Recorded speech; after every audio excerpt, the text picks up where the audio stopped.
These Cobra chickens reach 40 miles per hour and honk louder than trucks. Before we dive in, let's unpack why Canada Geese earned the nickname Cobra chickens. These large birds can stand over 3 feet tall and hiss like a snake when they feel threatened. Their wings flare wide and their necks stretch forward in a classic cobra pose. On top of that, they can rocket into the air at speeds up to 40 miles per hour. In Michigan parks, their sudden takeoffs startle people like an alarm. Their knack for adapting to human spaces makes them even more challenging to manage. Stick around, later you'll learn how these breath-holding experts turn a supposed humane control method into a drawn-out ordeal. Canada Geese can dive underwater and suspend breathing for up to 5 minutes to escape danger. That trick, which saves them from predators, can backfire when managers try to use carbon dioxide to end their lives quickly. We'll dive into the science of their survival skills and see how it might cause more harm than good.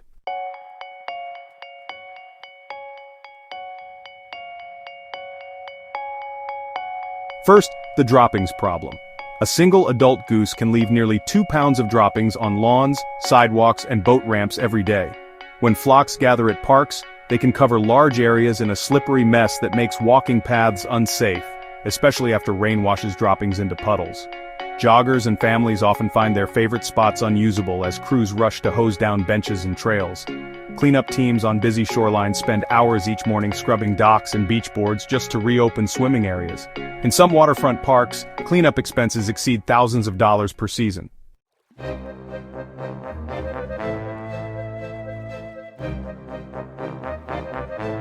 Second, their fierce defense. When a goose senses a threat near its nest, it charges with surprising speed. The bird's wings beat with force, creating a wind gust that can knock people off balance. There are reports of adults suffering bruises, sprained wrists, and even minor cuts when they got too close to protective geese. In one case, a lunchtime picnic in a city park ended early when a flock of 5 geese surrounded a family and hissed loudly until everyone fled. Local authorities have received dozens of calls each season about goose attacks, turning peaceful green spaces into zones of wary avoidance.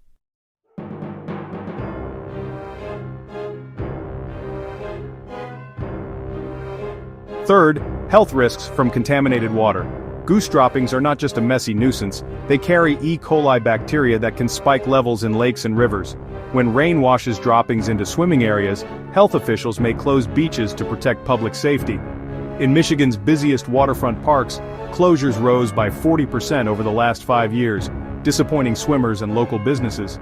Swim zones that once hosted summer camps and family outings stayed off limits for days at a time. Farmers near waterfowl habitats also face worries when livestock drink from contaminated ponds.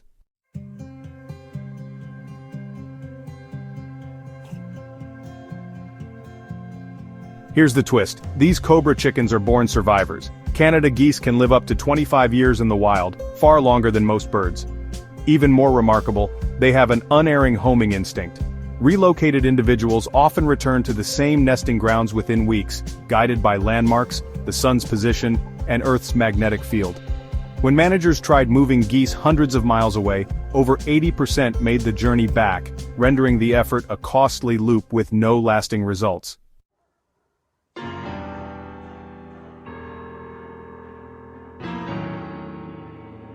Next time you hear that deep honk overhead, know it's not just background noise, it's nature's warning siren.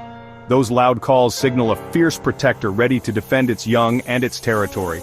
Each honk also reminds us of their power and persistence. These birds thrive in our parks, airports, and suburbs because they adapt quickly and exploit human-made habitats. By seeing geese as clever survivors rather than mere pests, we open the door to smarter, kinder strategies.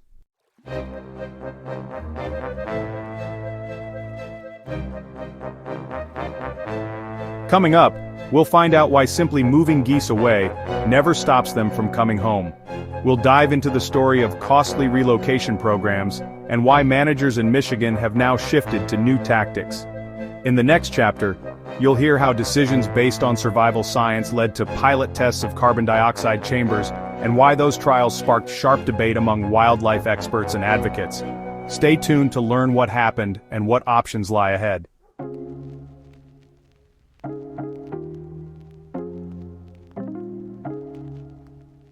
Move them 200 miles away, they'll still show up at your lake.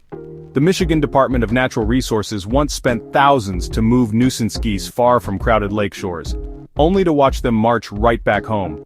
Despite nets, trucks, and hours of manpower, geese navigate by sun, stars, and even Earth's magnetic field to find their way back within days. Stick around. Soon you'll learn why this high-cost strategy not only fails, but can actually make problems worse. First, the price tag is shocking. Moving one flock through capture and transport can cost taxpayers over $1,000 per bird once you add permits, fuel, and staff wages. For a single popular park, relocating just 20 geese can drain more than $20,000 in public funds every season. Communities began to wonder if those funds might be better spent on beach cleanup, playground upgrades, or water quality testing instead.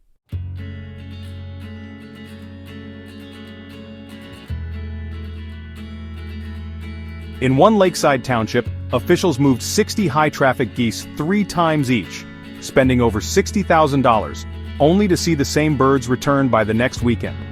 Local parents joked that the geese had a better travel plan than the school bus. Residents started asking, why chase them away if they keep coming back? Comment if you've seen these stubborn flyers return home. Second, geese have a built-in homing device. Tracking studies show more than 80% of relocated Canada geese fly straight back to their original nesting spots. Some flocks journeyed hundreds of miles only to return in under a week. It's like nature's autopilot. No map needed, just instinct. Even bad weather and nightfall don't stop them once they set their course.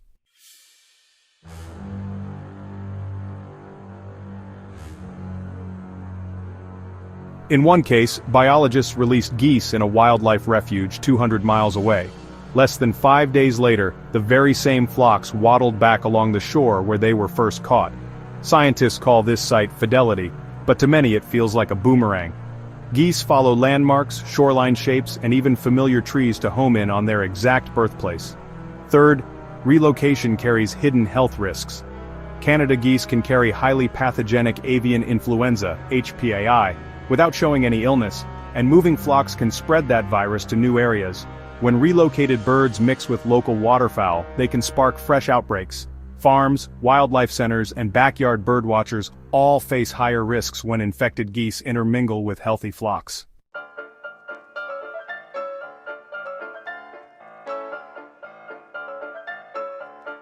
In 2024, a mink farm downstate lost dozens of animals to an HPAI outbreak traced to relocated geese that mingled with resident birds near their ponds.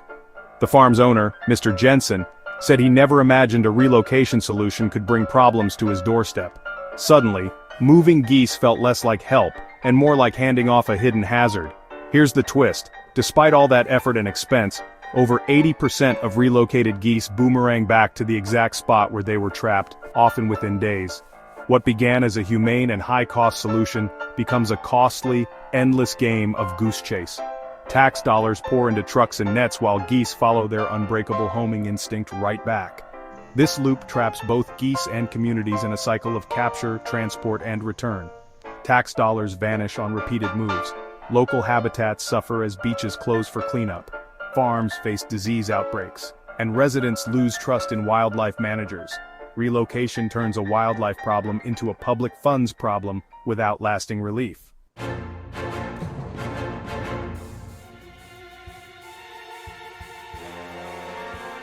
Next up, Michigan's DNR shifted to CO2 chambers to manage geese, and that move sparked a fierce debate. Coming up, why gassing geese may backfire, what experts and activists are saying, and how you can help push for humane alternatives. Stay tuned. This spring, geese management in Michigan took a darker turn when the Department of Natural Resources rolled out carbon dioxide, CO2 chambers, as a last-ditch measure to control nuisance flocks. Under a pilot program, Wildlife Services staff herd Canada geese into sealed metal enclosures before introducing CO2 gas to induce unconsciousness. But experts warn there's more to these sealed boxes than meets the eye.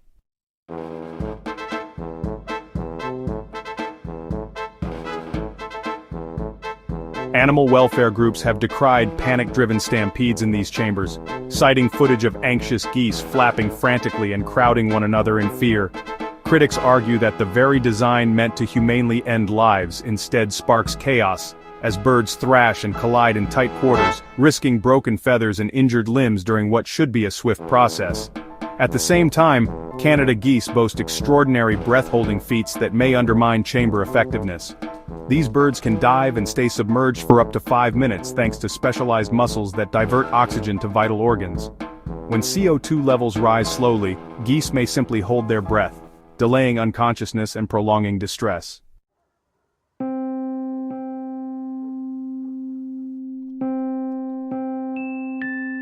The American Veterinary Medical Association offers detailed guidelines for avian euthanasia by gas, recommending gradual concentration increases to reduce panic. Yet these protocols were developed for smaller poultry like chickens and turkeys. Waterfowl physiology differs markedly, and veterinarians caution that without peer-reviewed trials specific to Canada geese, managers are navigating a field of uncertainty rather than clear assurance.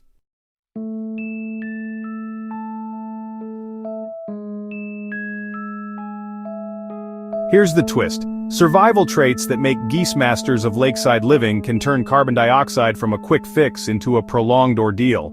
Rather than a clean, instantaneous end, birds may experience minutes of mounting confusion as oxygen gives way to rising carbon dioxide, gasping in a sealed cage that looks more like a punishment than a humane solution. What seemed like a humane last resort may in fact extend suffering and spark legal challenges over inhumane treatment. Critics point out that panic-induced injuries and prolonged distress could violate state animal welfare statutes, turning a pilot program into a public relations nightmare. The payoff is a sobering realization. The method chosen to address growing public health risks, from E. coli beach closures to avian influenza concerns, may contradict the compassion at the heart of wildlife management. For those who believe humane treatment must guide policy, these gas chambers raise more questions than they answer.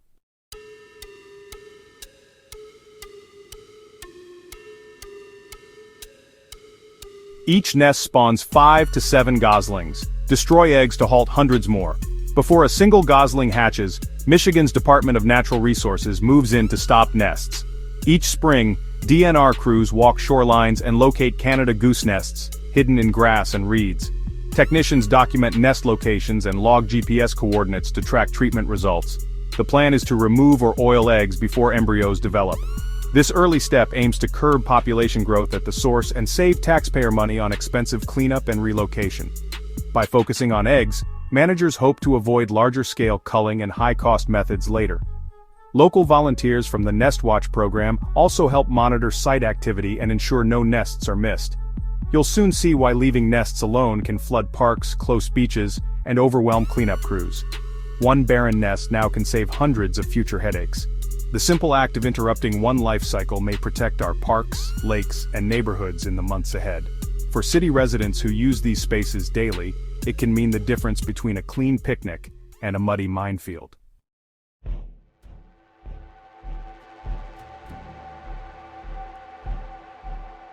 One nest can flood a park with hundreds of droppings.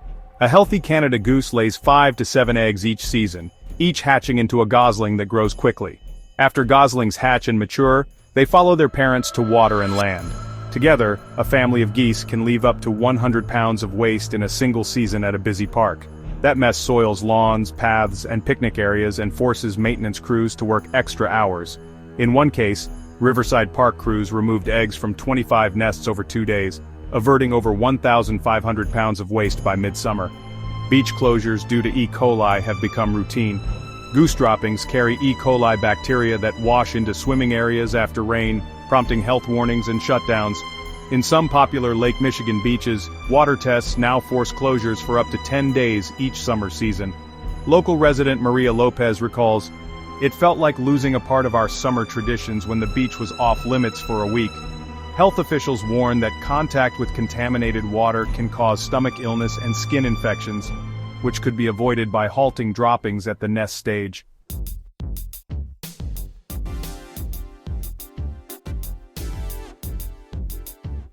Safe scare tactics often fail under pressure.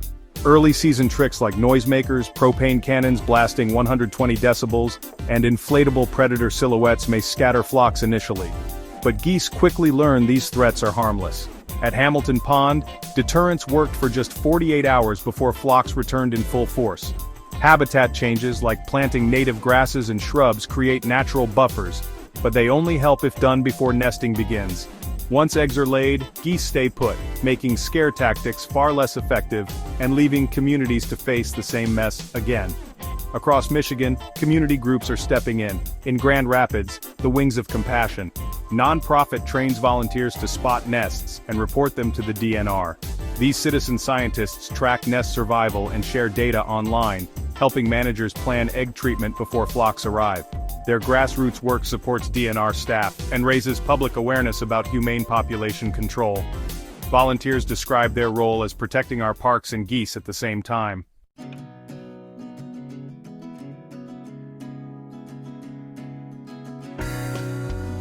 Here's the twist. A single nest yields up to 7 goslings, and each leaves nearly 2 pounds of droppings every day, once grown. Over a 12-week season, that family can produce more than 100 pounds of waste in one spot. Paired with dozens of nests around lakes and parks, the waste scale becomes overwhelming. By removing eggs early, managers intercept this cascade before it starts. Stopping eggs early isn't cruel, it's about protecting public health, saving money, and avoiding harsher tactics later. Many ethicists agree that egg destruction applied before life begins is more humane than culling adult birds.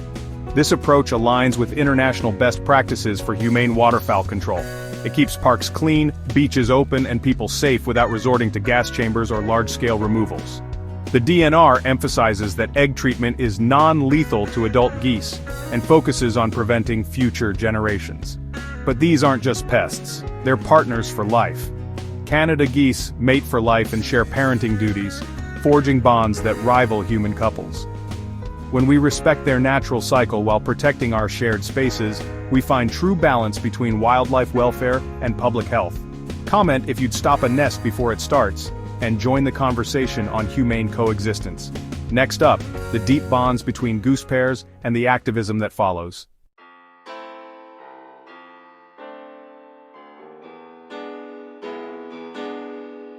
Coming up, lifelong goose pairs with deep bonds. Could love change policy? Haunting. Impossible to forget, said Helen Tran, a retired teacher, recalling the plaintive honk of a lone goose searching for its missing mate at a Michigan DNR hearing. Canada Geese mate for life, forming partnerships that endure migration, nesting, and parenting duties season after season. Could this devotion compel Michigan's Department of Natural Resources to rethink its hardline tactics? Keep watching to find out. Activists believe these love stories carry the power to shift policy, and their campaigns are gaining real momentum.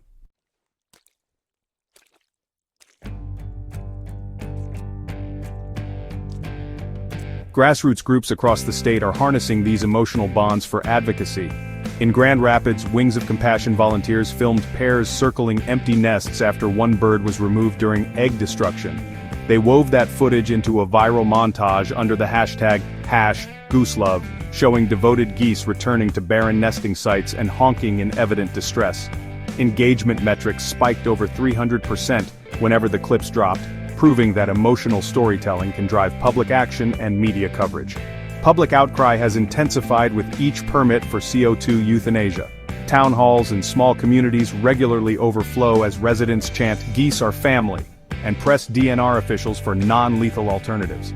At one meeting in Midland County, farmers, parents, and birdwatchers shared stories of geese that returned to the same family ponds for years, highlighting the deep bonds between adult birds and their offspring. This groundswell has spurred state representatives to propose resolutions urging the DNR to expand humane management techniques.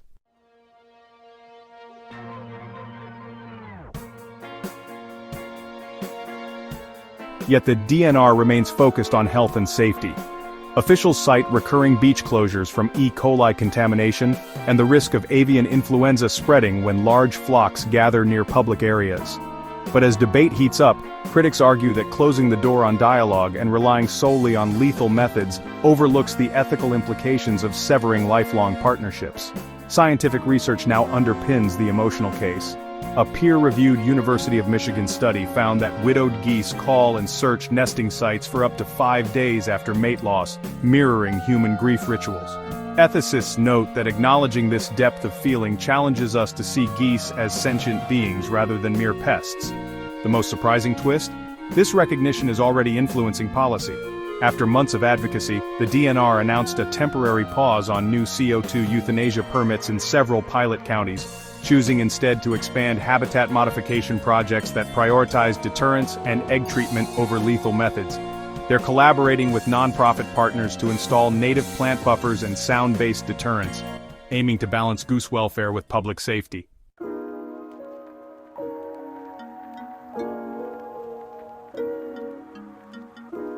These bonded pairs demand recognition as individuals. New community sponsorship programs fund egg destruction efforts in exchange for educational workshops on humane coexistence. Early results show a 25% drop in permit requests from participating towns, demonstrating that empathy-driven solutions can yield measurable positive outcomes.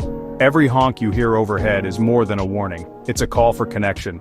Canada Geese remind us that effective conservation blends control with compassion and community. By honoring goose emotions, we unlock innovative, kinder wildlife policies that respect both human needs and animal welfare.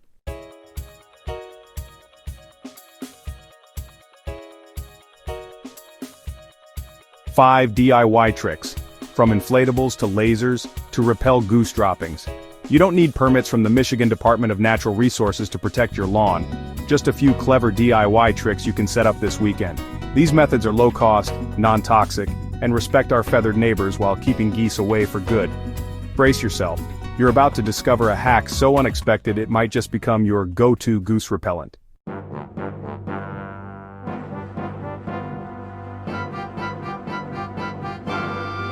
Step 1. Inflatable decoys. Inflatable predator figures, like alligators, foxes, or swans, startle geese into steering clear of your yard. Place one inflatable at the water's edge for the first 2 days, then swap it out or move it a few feet to keep geese guessing. In a study at Hamilton Pond, rotating predator silhouettes reduced goose visits by 70% over 3 weeks. These large, colorful decoys mimic real threats, triggering geese's survival instincts without harming them. Keep them inflated and slightly wobbly in the breeze. The movement convinces geese it's a living predator. You'll spend under $30 on an inflatable, and moving it takes just seconds.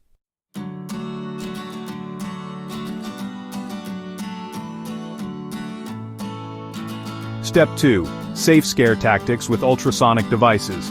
Ultrasonic sound devices emit high-frequency pulses that discomfort geese but remain nearly inaudible to humans. Set units near nesting areas at dawn and dusk, peak feeding times, to maximize impact. Experts recommend tuning the frequency to around 2 to 4 kHz to target geese without alarming songbirds and small mammals. When geese pick up these unfamiliar noises, they fly off to quieter waters. Place devices on stakes about knee-high, angled toward open water, and adjust power levels so the sound reaches at least 15 feet. With a unit costing under $100, you invest once and enjoy weeks of goose relief. No chemicals required.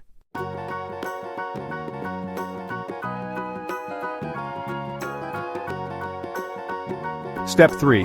Habitat design buffers. Creating a natural barrier using native plants makes your shoreline less appealing for nesting. Plant tall grasses, sedges, and cattails in a 6-foot wide strip along the water's edge. Geese prefer clear, open spots to build nests, so a dense, narrow buffer forces them to move elsewhere. At Maplewood Pond, volunteers installed a 10-foot band of native vegetation and saw goose presence drop by 80% over 6 weeks. This living fence also filters runoff, reduces erosion, and adds beauty to your landscape. Choose perennial species for low maintenance. Once established, these plants thrive without extra watering.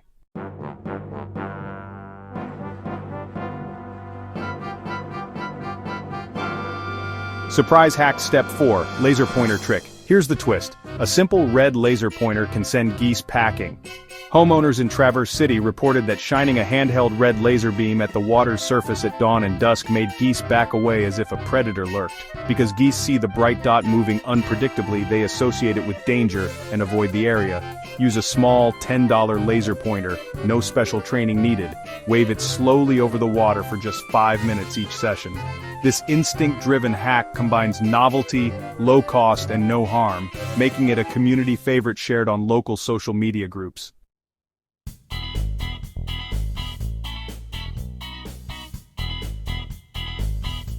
Extra tactic Step 5. Visual and audio variety. Geese are smart. They learn when a scare tactic repeats. The key is variety. Combine inflatables, ultrasounds, vegetation buffers, and lasers in rotation. 1 week, use decoys and lasers, the next switch to sound devices and new plant placements. You can even add reflective tape or pinwheels for extra visual disturbance. This surprise element prevents geese from habituating and keeps your yard off their list of comfy hangouts. Change strategies every few days or after heavy use of one method. The payoff? A clean green yard without goose droppings turning your lawn into a muddy minefield. These tactics protect public health by reducing E. coli risks in runoff and save you time and money on daily cleanup.